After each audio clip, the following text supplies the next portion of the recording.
Hey guys, welcome back, and I'm so sorry about the audio on my last two videos. I really am working on it. I swear, I swear, I swear. It's just gonna take time. I'm so sorry. Anyways, today's video is gonna be about the car accident that I got into when my son was 4 months old. And yes, he was in the car with me. I'm gonna tell you how it happened, what happened, and how it affected both me, my son, and even my husband. Um, Basically, I was a stay-at-home mom. So I would stay at home and I would watch my son and everything. Well, spend time with my son, and I really did love doing that. And I would go visit my husband because he had hour-long lunch breaks. I'd visit him and I'd bring him food sometimes, or just to hang out with him. And I'd bring our son along. Well, one day I was gonna do that. I was gonna get my husband Burger King and all that because he said he was hungry. And I put my son in the car, and let me tell you guys, this was my first car, like my first car. I'd had it for years. I loved my car, and before it was mine, it was my grandma's. So it, sentimental value there. My grandma's still alive and everything, but it's just, it was her car. I loved that car, and it was a car that I'd been in like a lot of my life. Like she had it for a long time. It was a 2006 Pontiac Sunfire, sorry. Anyways, I put my son in his little carrier car seat, and I put him in the car, and I put him in the middle seat. And earlier that week, I'd taken out the base to his car seat because I felt like it was just too wobbly and wasn't safe, and it was a lot safer the other way, which actually I think I was correct about. But I put him in. He was sitting in the middle seat, which was like, I definitely recommend that, especially if you have an infant. Put them in the middle seat because I feel like it's the safest place that they can be. Sorry. And I got in the car and I was driving down my street. I made it like 3 blocks away from my house, still on my street, and a guy runs a stop sign. And if you guys know what a Pontiac is, they're tiny, tiny cars. They're little, like little 2-door cars. So he ran a stop sign in a Chevy Tahoe and slammed in my car at full speed. Like he was going pretty fast, you guys. Like at least it felt like he was. He slammed into me and we rolled onto the roof of the car, and I somehow got shot into the passenger seat, which was lucky because if I hadn't have been shot into the passenger seat, my leg would have gotten stuck, and I don't know how I would have gotten out. I would have been upside down and stuck. Anyways, I can hear my son crying in the back seat, and I crawled through the passenger side window as quickly as I could. I literally felt no pain. Like they say, a mother's adrenaline and everything. I felt no pain. All I needed to do was get to my baby, and I knew by crawling out the passenger side, I could crawl back in at a better angle so that I can reach him, because the other side of the car was crumpled, you guys, and I needed to get to him as fast as I could. Well, while I was doing that, I crawled out of the passenger side door. I was turning around. I was crawling back into the car when someone, like a neighbor or something, had grabbed me, and she rolled me onto my back because she thought, like she's not supposed to be moving because she could have a broken neck or, something crazy broken that can kill her. So she flipped me onto my back, and she was holding my neck stable, and she was calling 911, and I kept saying, the baby, the baby, the baby in the car. Like, someone please let me get my baby, or someone get my baby. And I remember someone saying, what baby? And I felt like I could hear him crying, and that struck such fear into my heart, you guys. Like, please pay attention when you're driving. I'm not even kidding. Like, you may think it's not a big deal to run a stop sign when there's nobody around, or, or if you just accidentally run it, you may think it's not a big deal. It is a huge deal. Like, you can kill somebody. So whenever you run a stop sign, don't be like, oh, oops, my bad. It's no, like, take it seriously. Pay attention, please. Stop signs, red lights, anything. Just follow the rules of the road and just pay attention. Don't be on your phone. Don't be drinking and driving. Don't be smoking and driving. Just follow the laws, please. Because this guy wasn't on anything. He just reckless driving. And so I was freaking out because someone said, what baby? And a nurse ended up crawling into the car, getting into the back seat, which that car was crumpled, you guys. It was like a little tin can when I saw it after I got out of the hospital and everything. It was horrible, and I'm so thankful to this woman, and I need to give her a present or something. I know it's been a long time since she did this, but she like deserves a medal for crawling into that car. It was really scary. I didn't want to crawl in there to get my belongings. Like, it was horrible. Anyway, she crawled into the car and she got my son out. Luckily, he was unharmed. I had put him in the middle. If I had put him on either side, he probably would have gotten more hurt for the fact that the Chevy Tahoe hit us on one side and then we rolled onto the other before coming to a rest on the roof of the car. So luckily he was perfectly fine and only had a cut on his cheek. And they kept telling me, he's okay, she's okay, she's okay. And I remember thinking, he's wearing a onesie that says, pick me up, sweetheart, I heart older chicks. And I know that's not a big deal. It was just like something going through my mind, like, he's a boy. He is a boy. And in that moment, I was also scared because someone could have literally just taken off with my kid. I was in no position to chase anyone because at that point, my adrenaline started to wear down. The ambulance arrives and I kept saying, that's my baby, because I didn't want them to leave him there. There was nobody around, and I kept trying to remember my stepdad's phone number because I knew he was only a few blocks away. He was the closest one, so he could come take care of my son, and I couldn't remember it. And I couldn't remember my mom's, but I remembered my husband's, which is really weird because I always remember my mom's number first. She's had the same number for so many years. Her number always comes into my mind first, and I can never remember my husband's, but I remembered his first. So then I remembered my mom's. I was like, you need to call my mom. Someone needs to come, like, take care of my son. So they put me in the ambulance, and I kept asking about my baby, and I asked them to grab the diaper bag because I thought it had all of our belongings in it and stuff, and I knew I needed it for my son. And so they were able to get it out of the car. But they weren't able to grab my cell phone or any of that, and I didn't even ask for that stuff. But I knew the diaper bag would be needed for my son. I had no idea how long I'd be in the hospital or, you know. So they don't even take him out of his car seat to evaluate him, which freaked me out because they were so worried about me. But I was like, because the girl had said I got thrown from the vehicle, and they kept asking me, did you get thrown from the vehicle? Do you remember? I said, no, I didn't. I crawled out the passenger side window. I remember crawling out the window. And so they thought I got thrown, so they were more worried about me than my son, who was in a car seat. But I didn't care. I wanted my son to be evaluated, and they weren't doing it. They said he's perfectly fine. And the nurse had looked him over at the site. She said he was fine. But they never even took him out of his car seat, which freaked me out. But they took me to the nearest hospital, which, you guys, ambulances are expensive. Holy dude, they're so expensive, it's ridiculous. Like, the hospital from where I was in my car accident, 3 blocks from my house, is literally 2 streets down. And it was over $1,000, I'm pretty sure. It was ridiculous. I didn't have to pay it. Luckily, I had insurance, but still. So, flash forward, apparently my husband got the call after he'd already returned back to work. He was expecting me on his lunch break, I think, or I was going to surprise him. So, he wasn't too worried at that point. But he'd gotten a call from the fire department, and they said, your wife was in an accident. And he's like, and the first thing that went through his mind was, what about the baby? Like, because nobody mentioned the baby to him. They were just talking about me. And he's like, what about the baby? There was a baby. She has a baby with her at all times. Where's the baby? And they're like, your son's fine, but your wife is in the hospital. So he drove as fast as he could, carefully, as fast as he could, to get to me, because he was about 15 minutes away. And he's calling my mom, blowing up her phone to see if she can get there quicker, because he knows my son is just sitting there.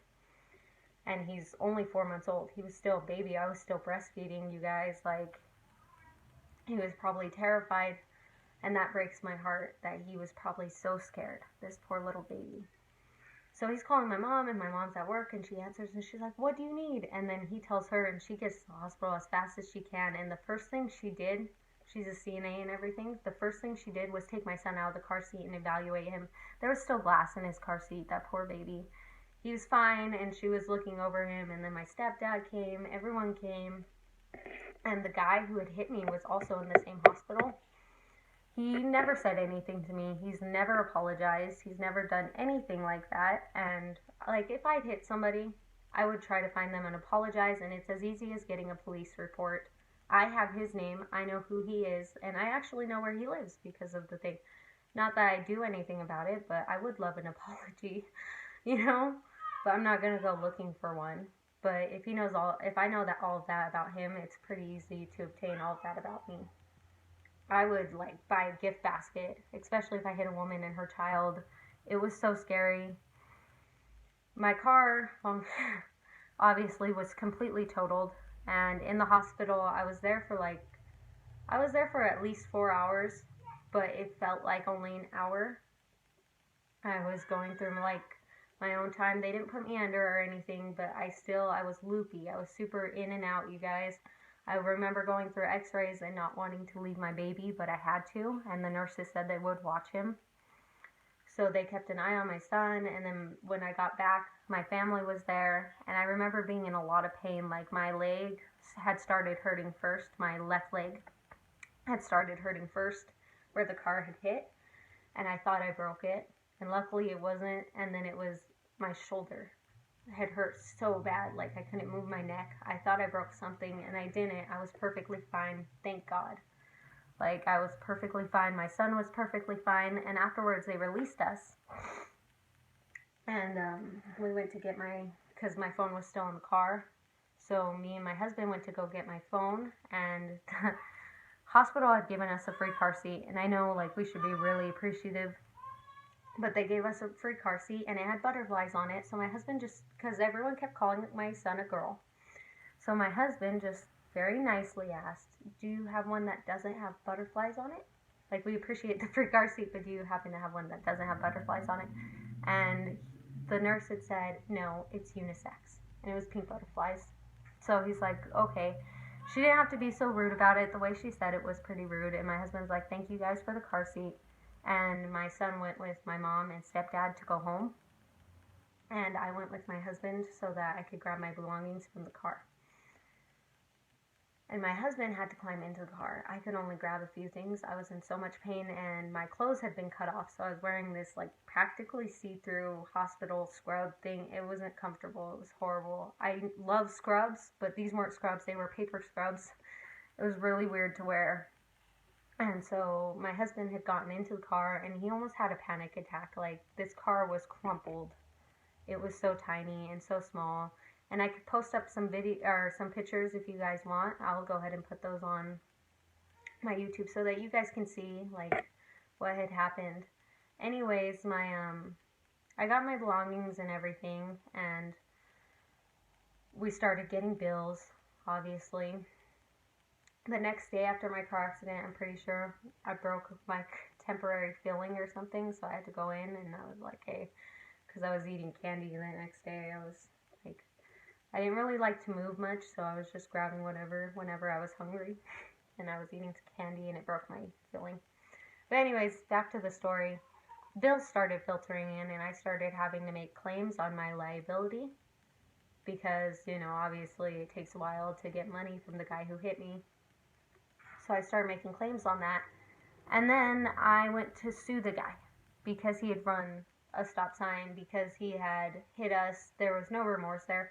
So I went to sue him because everyone said, like, your car is totaled, you're not going to get enough for it. And my liability obviously only covers people I hit. And it only covers $5,000, you guys, which most of that was, of medical expenses, most of that was taken up by the ambulance, let alone the doctor's appointment I had to take my son to make sure he was okay. And they won't take normal health insurance for that stuff. They want the claim number anytime you were in a car accident. So I had to tell them we were in a car accident, so they'd look him over for that. So they wanted the claim number, so they wanted part of that $5,000. The ambulance needed it, my doctors needed it, my chiropractor, because I needed chiropractor for my shoulder, which I stopped going to those visits because I couldn't afford it. So every once in a while when I'm wearing a heavy backpack or something, my shoulder still hurts really bad. So that sucked, and then I went to sue him, and it turns out this guy had no insurance and no assets, nothing. He had stuff, obviously, he had stuff, but nothing that they could go after. And he had gone to cover his butt and everything. He had gone the next day to get insurance. But his his insurance company that he'd just gotten and everything wouldn't cover the car accident from the day before. So he did it to cover his, like, he got insurance the very next day to cover his butt, but that didn't do anything to help me. So eventually my lawyers turned around and sued, and this took from August was when I got in the car accident to February is when I got my settlement. They sued my insurance for more money, saying $5,000 wasn't enough to cover it, which I feel bad about, but also I did need a new car. I needed help, you know? So I have my car and everything, but you guys, please at least drive with liability. I know full coverage car insurance is ridiculously expensive, which is something I want. I want full coverage when I can afford it on my car because I don't want to ever end up in that position again. But I understand, like, but try to get at least liability. I know it's expensive. I know car insurance isn't cheap, but cover the people just in case you hit them. And then, you know, you would really be in a crappy position if someone hit you, just totaled your car, put you in a position where you need to go to a chiropractor and you can't afford it, and they didn't even have liability or assets or anything. And this guy didn't get in too much trouble. Like, yeah, he got a ticket or two, but he could have destroyed my life. He could have hurt my son. He could have killed us. And I don't hold hatred towards him or any of that, but I am very upset at the fact that all of this happened and it could have been avoided very, very easily. I'm happy with my new car. I'm happy with my life. I'm happy that my son is perfectly healthy, but it scares me to this day. And the fact that I couldn't drive, sorry, he's with his daddy, don't worry. I couldn't drive. I could barely even sit in the front seat of a car. I normally always sat in the back with my son. And my son hated being put in carriers, like carrier car seats. He wanted the other car seats. He hated the carrier car seats after that day. Anytime we put him in one of those, he screamed. Screamed and screamed and screamed. It was horrible. So we have car seats that now are like permanent car seats kind of in the car, you know, instead of the carrier car seats.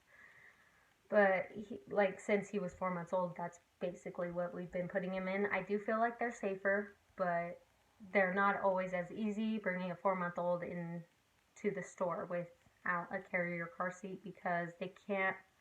He could sit up at that point, but sitting him in the cart, he's still kind of tiny. So most of the time we'd have to carry him or put him in a stroller or something like that.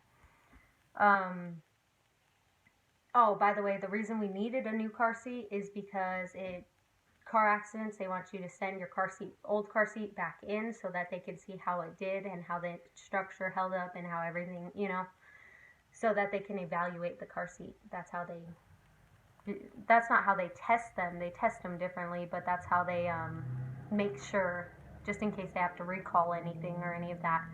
His car seat held up perfectly fine, which was great. But yeah, I didn't drive for a super long time after that. I'm surprised I was even driving by February, but the only time I did drive was when I had to drive, you guys.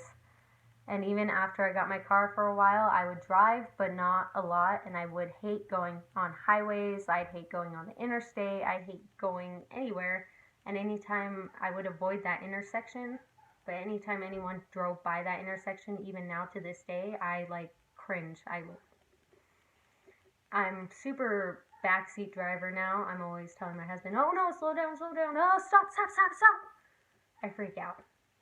All because of this one event, this one day that has completely changed my life. So please be careful out there. And if you are in the situation where you're in a car accident with your baby, I hope that everything is okay. And it's a terrible position to ever be in, and it's the scariest thing I've ever gone through in my entire life. Scarier than going through labor, scarier than anything, because I really, when they said, what baby? And I thought I heard him crying, I freaked out, because at least when he was crying, at least when I could hear him crying, I knew he was at least alive.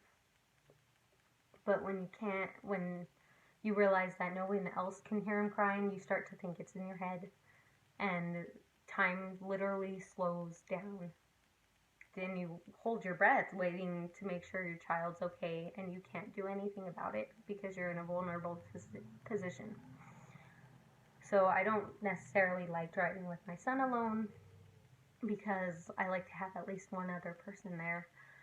I don't like to leave just my phone sitting on the seat anymore because it's very important to have that in case you can't remember numbers and you need to call someone. So I like to normally keep it in my pocket or somewhere really close by that I can grab it just in case something does happen. So this video is a lot longer than I thought it was. I'm going to go ahead and get off. Have a great one, you guys. Thank you so much for listening to my story, and please be careful out there on the roads and make sure car insurance is very, very important. I love you guys. Have a great one.